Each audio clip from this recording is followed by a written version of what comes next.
third workshop from the series of events which the CoARA project is organizing. This is a small project which is being implemented in the University of Sofia, which explores how open science and its outcomes can be better integrated into research assessment. Today in this workshop, we will be discussing the topic of what research impact is and how it should be documented, and also how open science contributes to research impact. That's a very busy time in open science in Bulgaria. This month we will have the 16th National Information Day on Open Science, Open Data, Open Access, and the Bulgarian Open Science Cloud. This is a hybrid event which will take place on the 25th of September. And the Science Directorate of the Ministry of Education and Science is a big supporter to have this day being organized over such a long stretch of time. On the 29th of September, we will have a special track called Reimagining Research Value in the Age of Open Science. This will be held in Plovdiv, but it will also be a hybrid event. So if you're interested in this topic, you're welcome to join us. This is organized by CoARA. And we have some exciting keynote speakers. Elena Gilia from the University of Turin will speak about what if we had not open science. And Thomas Rhys-Evans from the University of Greenwich will talk about the role of feedback in open responsible research. His team did quite a big global transdisciplinary survey on this topic, and we will be very excited to hear more about this. Besides, also a presentation on the value of digitization of cultural heritage and its contribution to openness. Then in the actual International Open Access Week, the University of Russe is dedicating a track to the topic of open science. I'm really pleased to see that there are so many different events which are taking place in the next few weeks in Bulgaria, in different cities. This is great to hear. And I really want to thank the Science Directorate for its support and promoting and spreading more awareness on the importance of open science and its different components. Today, we are very pleased to have with us Professor Nicolae Vitanov, who is the Deputy Minister of Education and Science. Of time, and really it was really nice to see such a big interest from your community to join this event. I witnessed your problem regarding not being able to collect the Milena, I think you can probably force mute Teddy if you've got the control. There we go. Yes, apologies for this. I'm not controlling the meeting, actually. Our colleagues in the University of Sofia do thank you for your help. So Professor Vitanov joined as a deputy minister in 2024, but before that he served as a vice rector of Sofia University, responsible exactly for the research and project portfolio of the university. From 2015 to 2023. He also served as a deputy dean of the Faculty of Physics. He has a very distinguished career in physics and quantum technologies, with specializations in very prominent institutions in Europe, and is an internationally recognized scholar who is ranked among the top 200 physicians by the ranking of Stanford University. You can see some indicators here. This definitely shows our traditional indicators of impact on the academic community. But what we are going to discuss today is focusing more on the impact research has on the society. I want to give the floor now to Professor Vitanov to share his thoughts on this topic. And thank you again for joining us. Thank you very much, and thank you for the kind introduction. Indeed, I'm currently in the position of Deputy Minister, but I did not interrupt my career of researcher. I still run a large research group at Sofia University of about 20-25 people. Try to share my time between the two, but this also gives me a perspective from both sides of the policy making and of research. Of course, we all want open science. I would like personally to be able to read every single paper in every single journal in the world. And this is a trend that fortunately started a decade or more ago on European level and other levels. And there is, we as researchers support this fully. That said, there are a few issues that have to be taken into account. There is no question that open science is an invaluable tool also for research evaluation, which doesn't come down only to numbers as you have listed here, but there is broader impact to the society. But in order to judge this impact, in order to evaluate how the universities and the research institutes perform, obviously one needs to have access to open science. One needs open access to all research that is published in order to be able to fully assess this. That said, there are a few issues that I'd like to bring, although they are not entirely to the topic, but they are absolutely at the core of open science, the open science concept. First of all, as a result of the open access requirements, for example, the framework program of the EU, there was a danger that we as researchers spotted, and this is the emergence of many open access journals that would publish, that will have very, very loose criteria for publishing just for financial reasons. I've witnessed myself with a publisher, Chinese publisher, with 2 negative reports a paper was published. So this has to be taken into account when we speak about open science, that this also generates conflict of interest in some places. And this is a grave danger, I think, to the scientific publication system. The scientific integrity and quality should be a primary criterion. Then with the open access, there is another danger, and this is the cost of publishing. It's not cheap. And for many countries, and Bulgaria was in such position until recently, that's very expensive to publish, to pay the publication costs. And this restricts researchers from less favored countries, and there are many in the world, to publish in journals if they have to pay for the publication. So a room should be left for such researchers still to have possibility to publish for free. Then the next danger, because we only speak of the positive, I would like to put to point a few negatives from the point of view of researchers. The third danger that I want to point out is the AI, the dangers that come from AI. Of course, we all expect many good things to come from AI, but with access to everything, all papers in the world, in published ever, AI will very soon be able, and even now it's almost able, to generate publications. Therefore, scientific integrity again comes on the top. And we have to find solution for this, because if all publishers are open freely to everybody, then they will be open to AI. Right now, it's not yet the case, because AI cannot access restricted journals with restricted access, but soon this will be the case. And I do not want as a researcher to read papers that are written by AI and not by real people.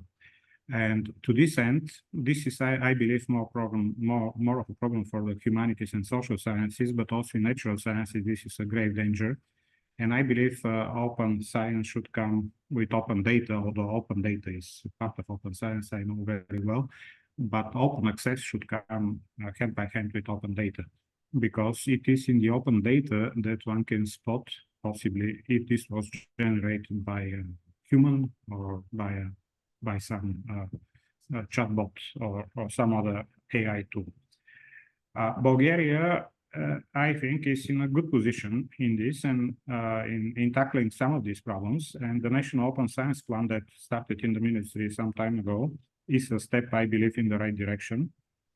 This framework acts as a guiding instrument for all stakeholders, outlining priorities, tools, measures to more effectively assess and demonstrate research performance. It simply provides a platform for researchers to share their research results and their publications. Since its launch, we have witnessed tangible achievements, more efficient use of funding, and this could be measured, greater transparency and quality of in scientific outputs, faster knowledge transfer, that's quite obvious, and reuse, stronger engagement of the private sector in R&D. There are numbers that can be verified here as well, and new opportunities for innovation that address global challenges. And here the Ministry of Innovation and Growth have a lot to say about it. These results highlight the importance of aligning performance evaluation and principles of openness and responsibility. With all this said, I would like once again to congratulate the organizers and especially Professor Milena Dobrova for her vision and leadership. Leadership is quite important. An individual initiative is paramount to any success. I'm looking forward to attend at least part of the discussions and the views that will be presented. It's quite important to discuss these issues because this is the future, but we have to address it in the best possible manner. With all this said, I would like to wish everybody a very fruitful and productive event, and I'm looking forward to the presentations and the discussions. Thank you very much. Thank you. Thank you for this very inspirational introduction, and also for looking at what we call in our team the dark side of open science as well. This is very important to remember because finding the good way to be open but also to be responsible is very important, especially today. So now we will start transitioning into a different aspect of the topic, which is related to impact.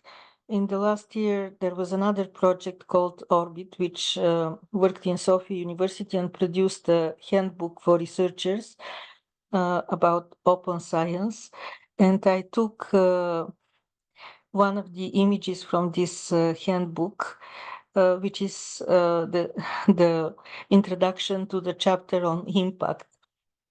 And basically our slogan there was how to tell the galaxy what you discovered without sounding like Vogon poetry. This has a lot to do with impact because if we try to explain to the wider society what exactly we are doing, I think everyone had these awkward moments. Imagine the trivial situation which every woman here would experience. You're spending some time at your hairdresser and she or he asks you, and so what is that you're doing? The teaching part is very easy to explain and people get it. But when you try to explain what is your research and what is the benefit from it, this becomes really more challenging. So today with us, we have two ladies who are really looking in depth into these areas, how to communicate impact. And I'm very pleased to present them. We have with us Dr. Devon McHugh, who is our research policy manager in the University of Strathclyde, and she leads on the research impact policy and co-leads the preparations for the next big research exercise in the academic system here in the UK. We also have with us Grace Murkett, who is the research policy officer, and she is focusing on research integrity, responsible assessment, and is also very active, and we both of them are active in the work of CoARA and spreading more awareness of this coalition here in the UK. So I'll stop sharing so that you could talk to us and give us some insights about impact and also how open science can be integrated into it. When we discuss impact here, we go beyond the purely academic impact and we look wider at the societal impacts. We can see the slides. Great, thanks Milena, and thanks for that introduction. And thank you to you all for joining us this morning. We're really happy to have been invited to speak to you today.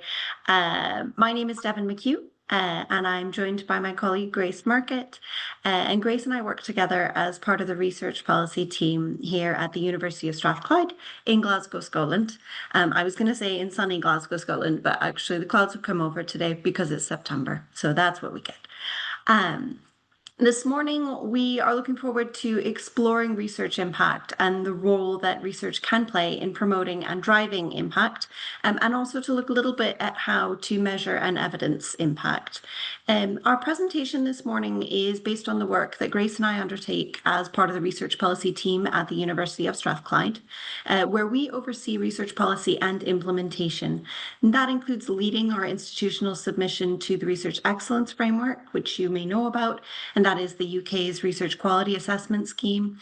But we also act, well, I say we, but primarily Grace acts as the lead for the UK National Chapter for CoARA. So we're really happy to be able to talk about a subject that kind of brings both of these elements together, my specialisation in impact and Grace's leadership of our CoARA work and our work on responsible research assessment.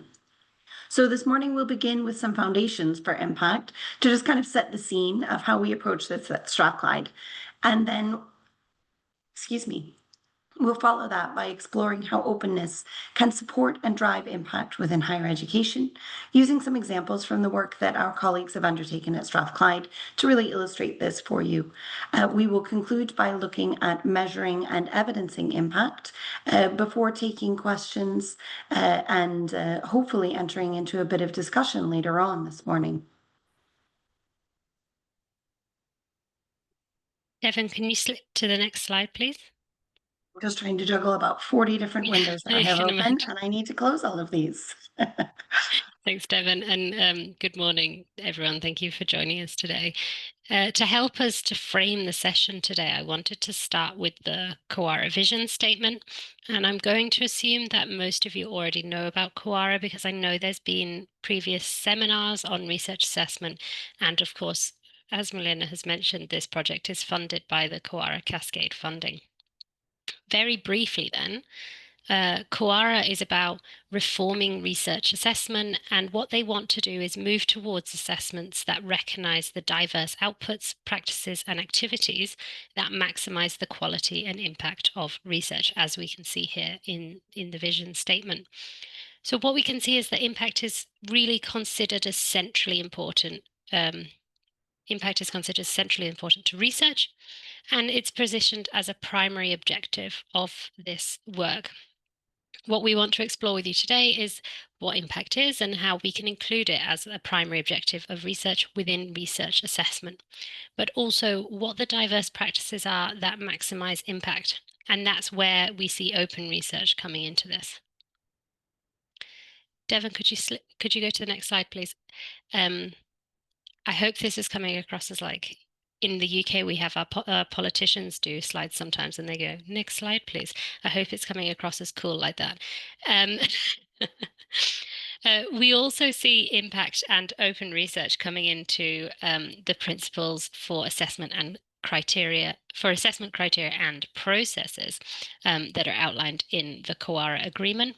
The first principle that they have, quality and impact, echoes the vision, and it puts impact up front, stating that we should recognise the contributions that advance knowledge and the potential impact of research results, taking into account varying disciplines and research types to make sure that the way that we recognise them, for example, in researcher assessments, doesn't privilege one approach over another. For example, in the UK, a common concern about the way that impact is assessed is that it privileges applied research, which has often more direct and tangible outcomes in the real world than theoretical research, which is critical to future developments and underpins the sustainability of our research advancements. But it can be more difficult to draw that line from the research to the impact. And the second principle, diversity, inclusiveness, and collaboration, we can see there that open research is acknowledged as an important practice that must be rewarded in research assessments. And the examples they give are of early sharing and open collaboration, including collaboration with societal actors, or what we might also call research users. So these two topics of impact and open research are central within CoARA, and they are vital considerations when we're talking about reforming research assessment. That's why we were so delighted, as Devon said, when Milena asked us to join us here today, because it helps us at Strathclyde to think about what we can be doing better. And I'm also just personally really interested in hearing about the outcomes of the CoARA project.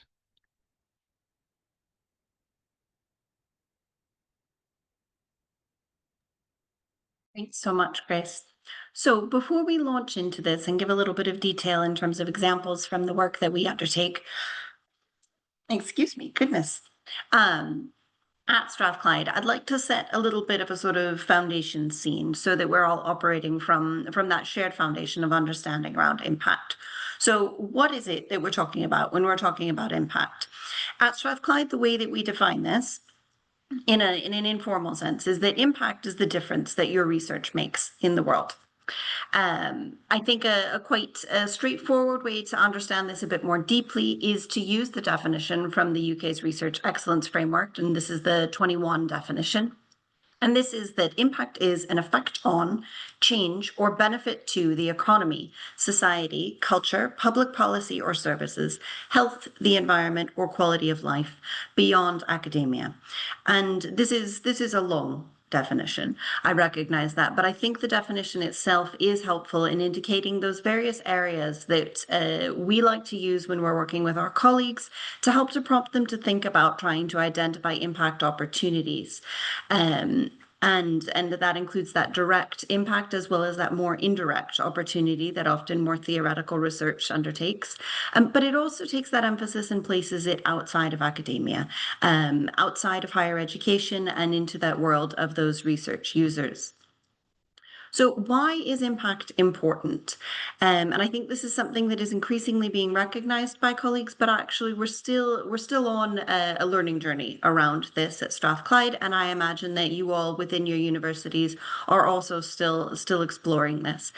For us, I see three real main reasons that actually really ensuring that researchers can understand and articulate the impact of their research is important. Firstly, around funding. For us within the UK, impact helps to justify the use of public money on our research. It enables the University of Strathclyde particularly to benefit from direct government funding, but also it enables our colleagues to work as individuals and within research groups to seek future funding. Articulating the impact of past projects is expected in most major funding applications now within the UK and internationally, and supporting our colleagues to be able to really clearly articulate their past impacts and their intentions for the future is important in helping to secure future funding. Additionally, understanding the real-life benefits that come from research offers some really excellent opportunities for us to promote the University of Strathclyde, and that's within Glasgow, across Scotland, and to the rest of the world. This helps us to attract new colleagues, to bring in a growing student population, and to help to publicise the work that we do to potential partners and to the public. But I always like to end on the individual benefit that comes from impact. And this is a kind of two-part benefit that I like to ensure that all of our colleagues at Strathclyde do understand in terms of our impact training and the support that we give around this. I would be remiss in this not to mention that actually impact is an increasingly important part of advancing your career within our system. And this is absolutely part of our work on responsible research assessment and how we can ensure that actually we reward and recognize impact across the board. But actually, I think there's something more important than that.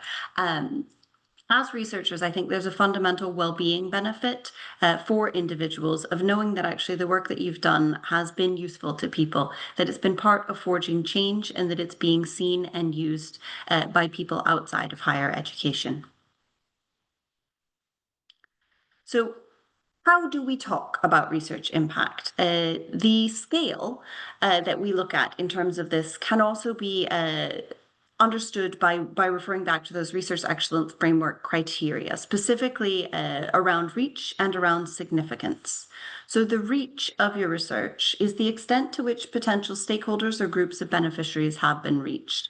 And this can be understood not just in geographical terms, nor just in terms of absolute numbers, but can take both into account and really should do. So for example, your research could be impacting the lives of everyone in a small local community. Alternately, you could be influencing the lives of a specific group of individuals, but on a global scale. Regardless, we ask our colleagues to be able to articulate who this group is when we're talking about impact.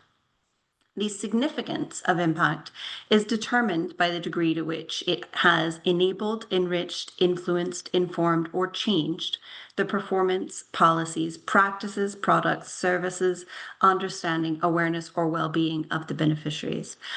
When I'm offering training to our colleagues, I love a checklist for people because it really helps them to be able to go through and explore in a quite detailed way where there is potential for them to ensure that they are actually getting their research to the right people to be used in the right way. And these words help our colleagues to understand how they can think about their research in a different way. But they also really help to articulate that in a way that can be understood by funders and by our internal promotions panels in terms of sharing that impact. So for our researchers, we ask that they should be able to, as well as talking about their reach, also articulate the significance of the claim that they have.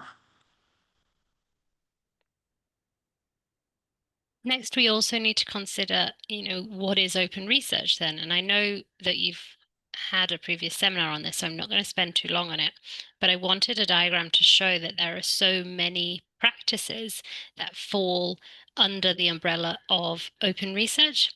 So it's not just about depositing your outputs or data in an accessible way, but also engaging with potential users, being transparent in your methodology, using open source programs where available, and also open evaluation. So using data in evaluations that are openly accessible so that those who are being assessed can see where you got the data from, and also being transparent and inclusive in your assessment criteria and processes.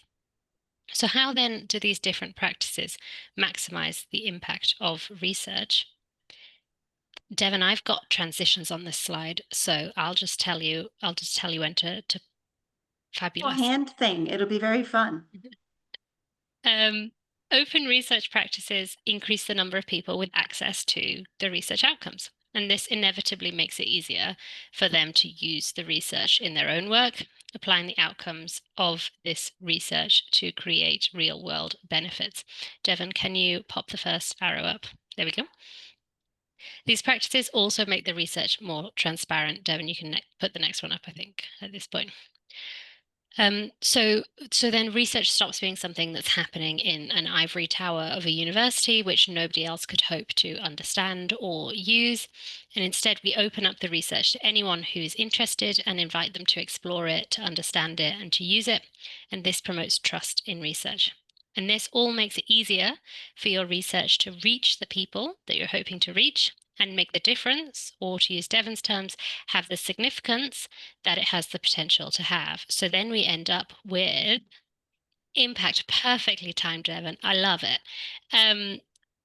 So this is obviously a very simplistic interpretation, just to illustrate how open research can lead to impact. And I'm sure you all have examples from your own work too about how adopting open research practices has or can increase your research impact.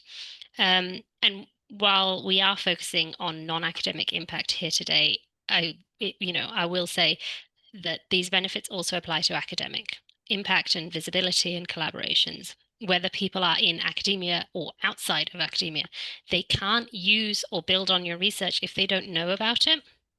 And they also won't use or build on your research if they don't trust it. So now we'd like to look at in a little bit more detail about how open research can lead to impact using specific examples from our Strathclyde colleagues. And I want to revisit those two practices that were mentioned in the CoARA principles as enabling impact, so open sharing and open collaboration. Traditional publication and dissemination methods focus on academic audiences, and that can make it difficult for non-academic audiences and potential users to find out about the work. Nurses, for example, are unlikely to have the time to read an article in an academic journal or attend an academic conference. Open sharing beyond those traditional methods can make the research much more visible to those who may wish to use it. This could include diverse output types and publication venues. You might also choose to think of more creative dissemination strategies. So you could turn your research into a massive open online course through a platform like FutureLearn, which we've seen success with at Strathclyde. And we often find that open dissemination or more creative dissemination techniques raises the visibility of the research, and then audiences actually go back and they want to find the original academic output once they know about the research. And what we don't want is to run a really exciting public engagement event, talk about how wonderful the research is, and then when people try to find it, they still hit a paywall. So that's why it's important to also deposit your academic outputs in more openly accessible repositories too. Similarly, open sharing of the data and the findings can help those that have more detailed questions about the research and how the conclusions were reached to understand and feel confident in that work. And this is becoming increasingly more important as we see public distrust in research and levels of misinformation rising. Being transparent about your research data means that we can build public trust in the work and therefore support people to feel confident in applying it in their own area of work. And a helpful framework for this is the FAIR data principles, which call for data to be made findable, accessible, interoperable, and reusable. One important rule for open research, though, which you may have heard at previous seminars, it's one we use at Strathclyde, is as open as possible, as closed as necessary. And this applies to open sharing as well as when we're talking about impact. Sometimes your impact may come from working with collaborators or with research users, as Devon is about to talk about. And it's important that those relationships aren't undermined. There are plenty of good reasons why you wouldn't be able to share something. There could be ethical reasons to do with anonymity and confidentiality. There might be commercial implications to sharing your research if you've done it with a private company or if there's exploitable intellectual property.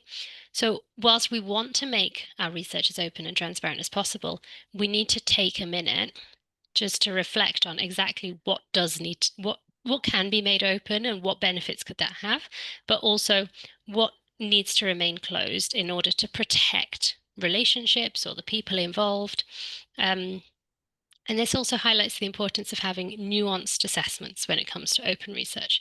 If we we set an indicator of number of data sets online, and we use that in promotions criteria, we risk disadvantaging researchers whose work is more commercially facing or whose participants are at a greater risk of identification. And so I want to share a nice example here of the work at Strathclyde. Devon, I think there might be a transition for the QR code. If you could hit, there we go. Absolutely.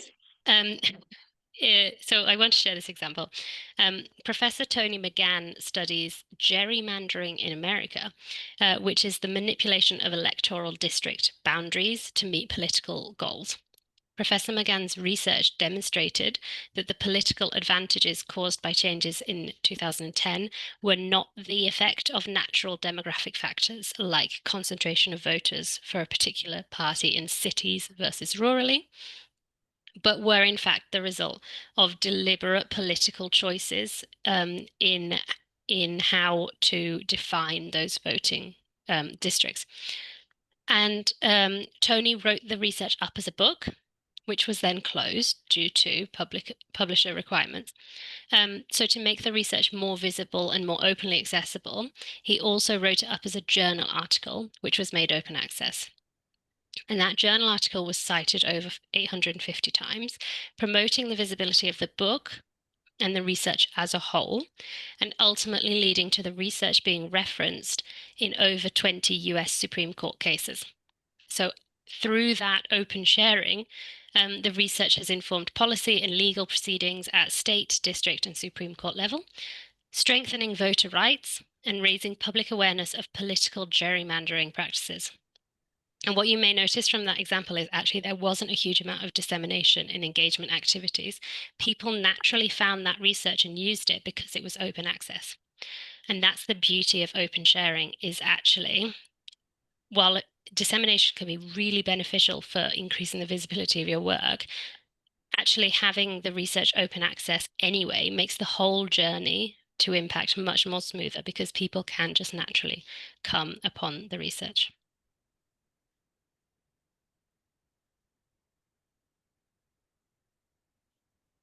Thanks, Grace.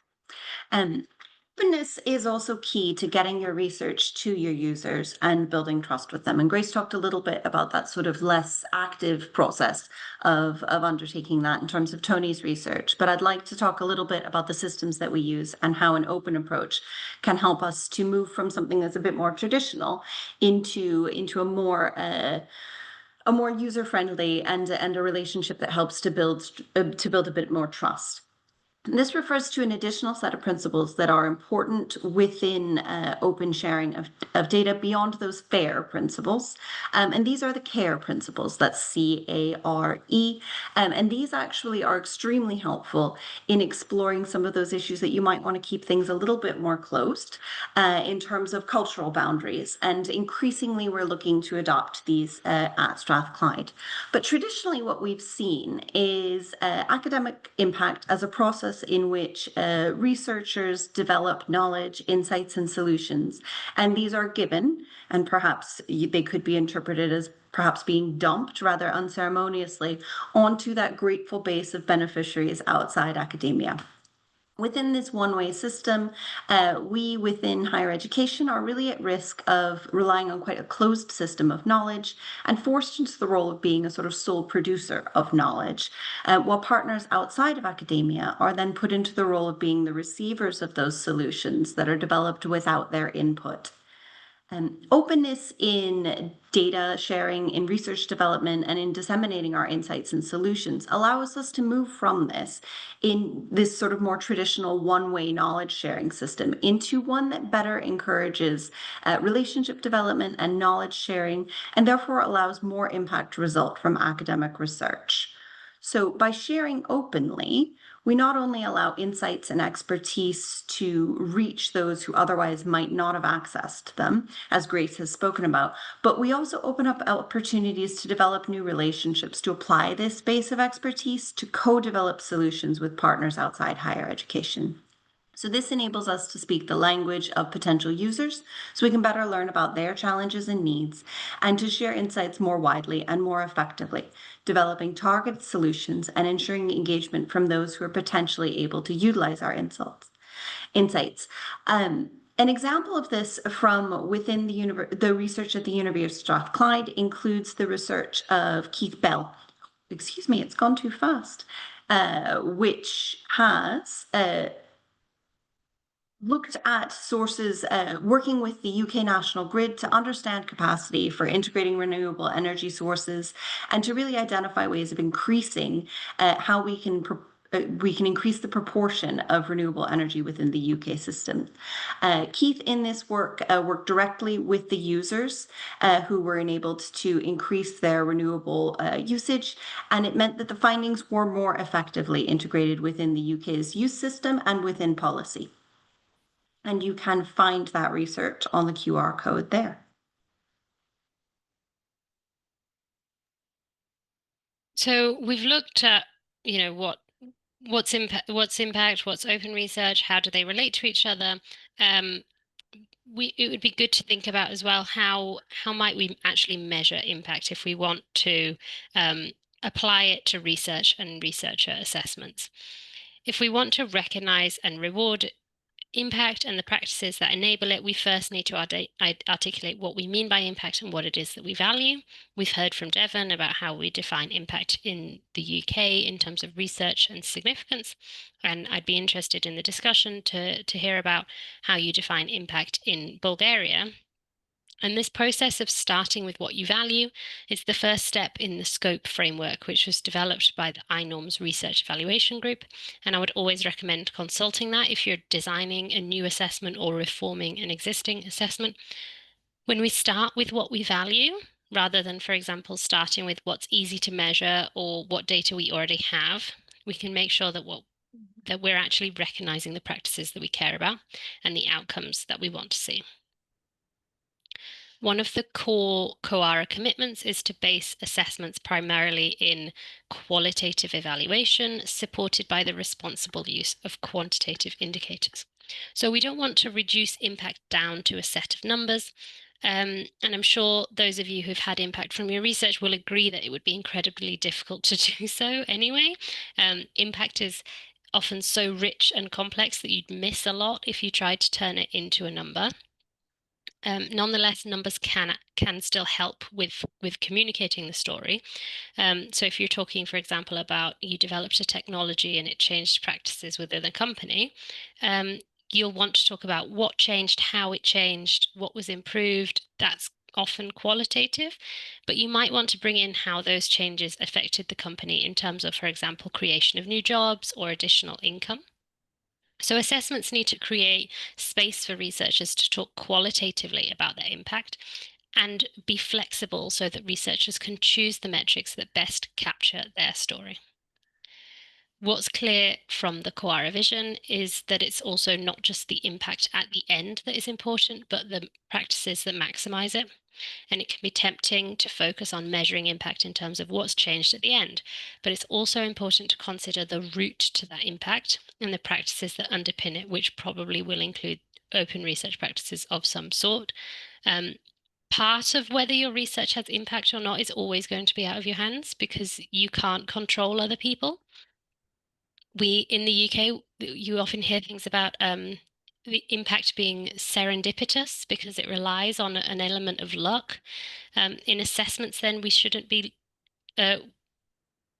We should also be looking at the role that the researcher played in achieving the impact, or in other words, the processes, not just the outcomes, which is a similar conversation to what people are talking about with, research outputs. You need to be looking at the processes, the research integrity behind it, not just the outputs at the end.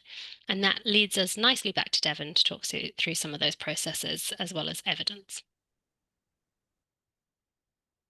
We often encounter colleagues who are unsure about whether impact has occurred from their research, or who are working with other colleagues and trying to, from a more senior academic position, coach some more junior colleagues in this.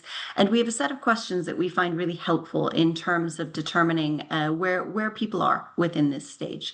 The first is who benefited from my research insights, and identifying that group of beneficiaries or even an individual beneficiary is really helpful in this process. The second question is, in what way did they benefit? What changed as a result of my research? What evidence do I have that a benefit or change occurred? And how can this be traced back to my research insights?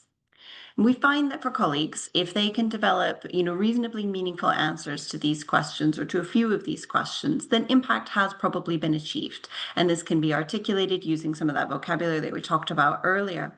And we find that when colleagues don't necessarily have meaningful answers to the questions listed, it's likely that they are in fact thinking about this engagement activity that Grace talked about, which is an absolutely crucial and important element of impact, but is not in fact impact itself.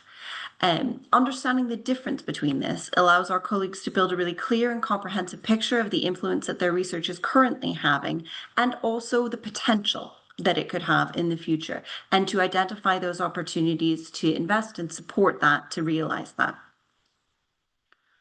So Distinguishing between impact, i.e. the changes that result from research, and those other supporting activities, the engagement that might lead to impact but is not impact itself, is really crucial in this space. And we see a lot of confusion around this.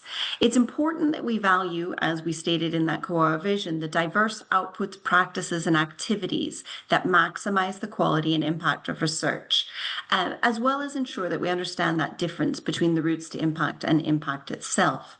So, for example, if you participated in a public event or gave evidence to an inquiry, these are engagement activities rather than impact. The impact from these events would be achieved if the audience at that public event felt that your research insights had informed public debate, for example. Similarly, giving evidence to an inquiry can lead to impact if, in fact, it influences the outcome of that inquiry. Knowledge exchange is a phrase that we throw around quite a lot at the University of Strathclyde, and this is the two-way process of mutually sharing insights with non-academic partners. And this can be either through formal or informal partnerships, and is a great way to help to ensure that your research is in the hands of partners who are best able to use it, but that it also integrates their needs within those principles. Similarly, relationship development is that absolutely crucial pathway to impact that involves the long-term growth of a relationship between a researcher and a business, organization, government department, community group, or individual. Through this relationship, you're then able to ensure that key stakeholders are aware of the insights that have been produced by your research. All of these elements are absolutely crucial to building the impact of your research and should be included when we talk about impact and in the responsible assessment of impact of research, but they aren't the impact itself. So let's turn a little bit to evidence now. And really, in order to effectively measure or to assess impact as an outcome of research and our engagement activities, this is what we need to really explore this. Evidence for impact should document the three stages that we think of in terms of impact evidence. You have your underpinning research, you have your engagement activity, and then we have the actual impact of that research. The impact that we use when we're talking about impact needs to be robust, specific, and verifiable. So what does that mean? What makes good evidence? So firstly, evidence needs to be really clear on that connection to research, where I talked about those three stages where we have the underpinning research, and that actually that has been a driver of the change that you've seen with it. So within this, we need to not just talk about a very close relationship between an individual academic and a company or a charity organization or a group of beneficiaries, but you need to show the evidence that makes it clear the reach, as we talked about earlier, who benefited, where was the research applied, what changed, and also the significance, what was the result, how did things improve or change of that impact. When we are presenting impact examples, we use multiple evidence sources. It's very rare that you find one source of evidence that's going to present this clearly for any individual impact example. So what we look at often within this is 5 rough categories that look at this. And these are often used within the research excellence framework in terms of our impact case studies. But actually this sort of mechanism for presentation works as well if you are looking at trying to reference something within a funding application, or in fact working with a communications team to try and publicize your research or the university.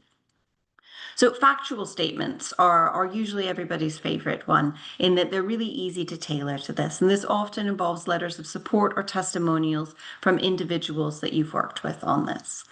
Submitted evidence to inquiries, to trials, to investigations is another very important form of evidence that can be really helpful in giving some of that detail around the change that has occurred. Strategic documents are, in fact, my favorite one, because actually we're terrible nerds in our research policy team, and we do have favorite forms of evidence. Grace can tell you if she has a favorite later. Perhaps she has more fun plans than I do.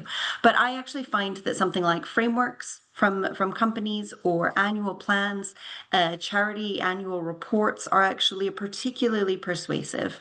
And if you're working with connected to the right organizations, then actually this is one of those elements that Grace spoke about earlier, where in fact this organization can kind of be doing your work for you and publishing it in their annual reports, and then you can more easily reference that.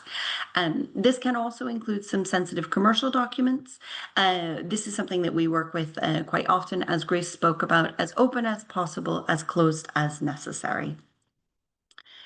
Meeting records sound really boring as an evidence piece, but can actually be really helpful, particularly in demonstrating that you have made that connection with individuals through the agenda of a conference, through a record of attendees. So you can demonstrate that how you sort of made that pathway to impact and what the route was that you took to connect with those individual organizations or groups of beneficiaries. And finally, non-higher education based publications. So sort of what Grace spoke about in terms of some of that work to take something that has been closed previously in terms of a monograph that's been published, but then find an alternate way of publishing that so that it gets to a wider group of people can be really helpful. This includes toolkits, case studies, magazine articles, training materials. We encourage our colleagues to think really creatively about how their work is shown to influence those that they're working with, and how they're potentially sharing their research findings in a way that it can reach the broadest possible group of potential beneficiaries.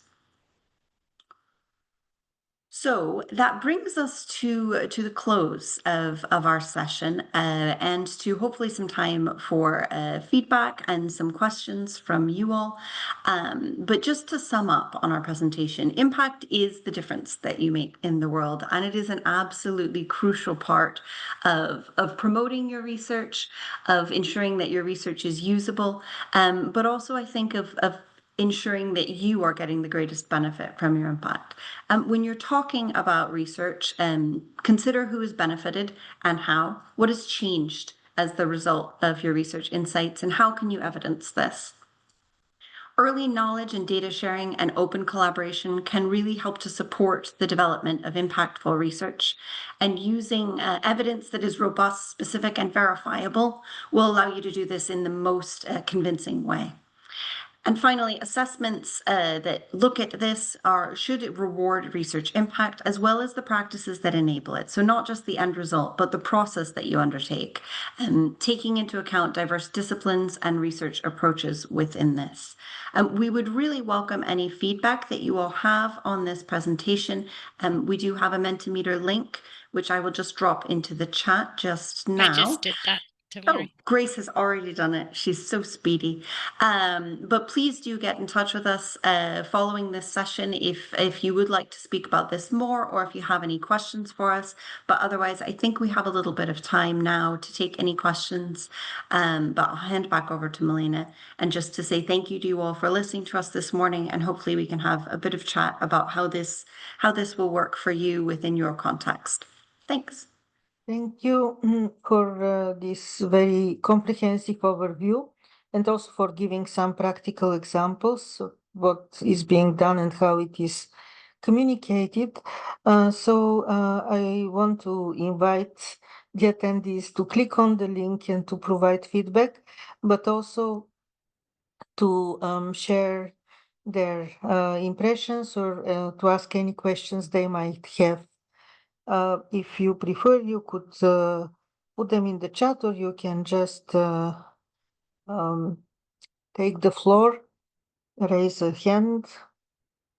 Do we have any feedback or any questions from the participants? I will start with the question myself. So in the opening, Professor Vitanu spoke about the risks of openness in relation to AI. What are your impressions? What is coming up around this topic from your own experience? I can say that in the cultural heritage domain, there is a big concern that all the digitization, which leads to open access to cultural heritage, was already feeding lots of different AI tools. And the institutions started being more careful how they provide access to their collections, because they're not necessarily willing for their data to feed into AI. And so what is happening with the open access to research publications in this sense? Yeah. AI is an interesting one because I think a number of universities, including the University of Strathclyde, see opportunities here. And also, I would be interested to see if this reflects the context that you all are operating in, are afraid to be caught behind on something. Our stance within the research policy team is to use AI very cautiously. Certainly within research impact assessment and research assessment more broadly, there is a lot of work to say, oh, can AI do this for us? Can AI fix this for us? But Grace and I try and take a really tailored approach to how we support our colleagues on looking at impact and how we develop the way we talk about impact. And because so much of this is based on trust, on relationship development, I don't think that you can simply dump it into a system and have a sort of detached brain come up with an option for you. I also don't think that it is necessarily going to produce for you the tailored result that you would like to see in terms of really thinking about those opportunities. I also always, from someone who works largely in an equalities-based sphere and tries to specialize in integrating issues around equalities and inclusion within our work, I discourage people from using AI in any way that is not considered. There are resource implications to this, and sure, I think we can prioritize saving our own time, but there are actually physical resources that are used every time we use AI, and because it seems easy for us doesn't mean that those don't exist. And so I always take a bit of caution on this. However, at Strathclyde, we are exploring this and exploring how we can integrate the opportunities around this. And it is a really swiftly changing field at this time. Grace, do you have anything that you want to add on this? Yeah, I think it is a really interesting sort of consideration because, as you're saying, Milena, if we make all these outputs open access, can the AI, data, whatever you call it, it's just pulling all of that in, right? So then this risk that Nikolai highlighted, that AI can now start producing outputs, it's going to be more convincing the more data it has access to, right? And I think that is where, obviously I'm biased to being in a research policy team, but that's where I think policy and regulation comes into it. I think that research organizations, research publishers, research funders all need to start having really clear policies on where AI can be used and where it cannot be used. And that is, as Devon's saying, that's something that we're working towards at Strathclyde. But also we need to keep up with the developments in terms of how we actually find tools that can identify it. But one thing I think is quite interesting about this, which is sort of, I feel it's impossible to hold back the tide of AI now. People are going to use it because it's there and it seems so easy and fast. And I think we need regulations, but also one of the problems with AI at the moment is that it's really biased. So when you ask it, for example, as we know people are doing, can you just summarize the research into cultural heritage for me? Then it's coming up with, it's doing what it can, it's trawling what it can. And at the moment, what's available is really skewed into sort of global north, English speaking countries and outputs. And if we can increase what is actually available, it's kind of like the opposite of what I was just saying as my previous point, but also increasing what's available is going to mean that when people are using AI, there are fewer biases within it because it will be able to draw on a more diverse an equitable set of data. And I should probably stop there, but also something I'm concerned about for AI as a danger as we're using is automated impact assessment is something that's coming up. And it's, sort of on the topic of this talk is people are wanting to be able to use AI to identify who's had impact. And, if we think about the evidence list that Devon presented, a lot of those pieces of evidence are not publicly available.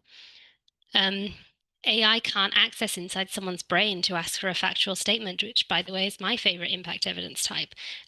So, I think there's a lot of consideration needs to go into this, and I'm not so sure that we're keeping up in terms of regulating and having policy around it. But I'll stop there on AI because I appreciate it could take over the whole meeting.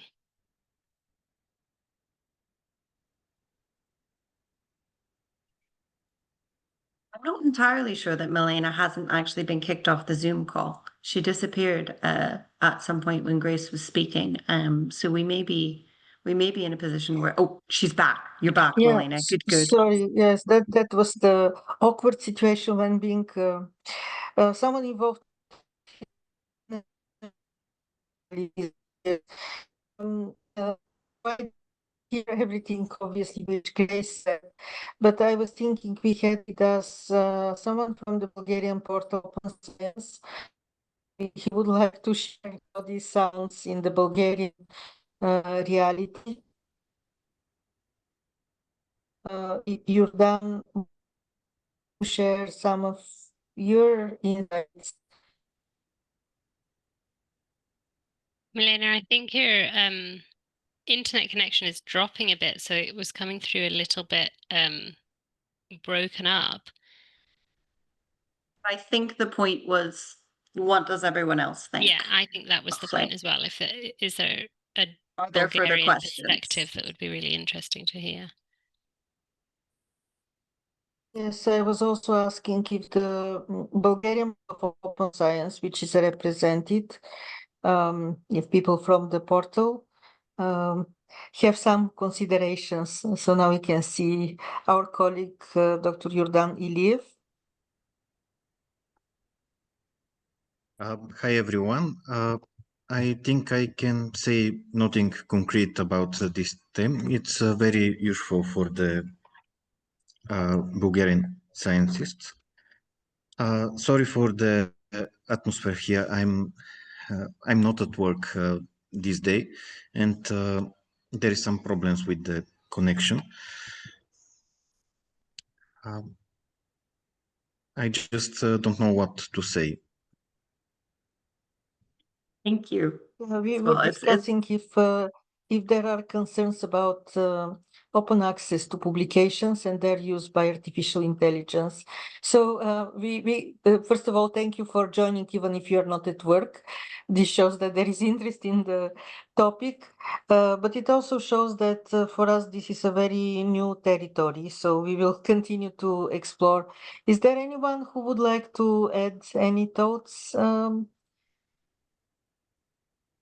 Or we can proceed to the second part of our meeting. So with these webinars, we have our guests, and then we continue breaking into groups and discussing, but in Bulgarian, to make it easier for the Bulgarian community.